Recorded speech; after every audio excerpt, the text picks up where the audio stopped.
यांनी ही झाडं आणली होती बघा, आंब्याची आणि चिकूची. चिकूची 2 झाडं होती, आंब्याची 4 झाडं होती. तसं तर मी त्यांना 3च झाडं आणायला सांगितली होती, एक रुद्रांचं, एक माझं आणि एक त्यांचं. ही आणलेली झाडं गावाला नेऊन लावायची होती. ते बघा कुंडीमध्ये कोथिंबीर, मिरचीचं झाड, कढीपत्ता हे सगळं मी लावलेलं आहे. थोडं थोडं कुंडीमध्ये, तर छान आलेलं आहे. आणि घरातून लवकर निघालो गावी जायला आणि पोहोचलो शेतामध्ये. तर सासू सासरे शेतामध्येच होते, कारण गावाला भाताची लावणी चालू आहे. नंतर आम्ही साबर घेतली, टबामध्ये झाडं घेतले आणि निघालो आम्ही लावायला. आणि आम्हाला आमच्याच हाताने लावायचे होते. तर इथे सासूबाईंनी शेंगा, तुरीचे झाडं, गवर शेंगा वगैरे असं थोडं थोडं लावलेलं आहे भाजीपाला. आणि हे आहे आमचं शेत.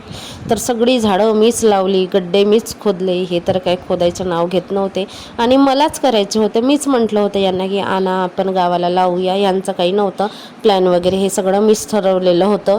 त्यामुळे मलाच करणं भाग होतं. आणि रुद्रांस आपल्या आजी आजोबांकडे गोष्ट सांगत बसला. घरून थोडं नाश्ता पाणी करून निघाला होतो. घरी जाऊनच जेवण केलं. सासूबाईने जेवण करून ठेवला होता, त्यांच्यासाठी खाऊ वगैरे नेला होता, कारण रोवणाऱ्या बाया होत्या. मग त्या मज्जा करत असतात की खाऊ आणलं नाही वगैरे वगैरे म्हणून. मग मुद्दामच घेऊन गेलो, कारण एकट्या दुकट्यामध्ये नाही घेऊन गेलं तरी चालते, पण 4 चौघामध्ये ते बरोबर वाटत नाही. 3:30 वाजेपर्यंत आम्ही शेतीचं काम करू लागलो. आणि जेव्हा मी करत असते ना काम वगैरे, तेव्हा व्हिडिओ काढायला कोणीच नसतो, हे तर काही काढत नाही.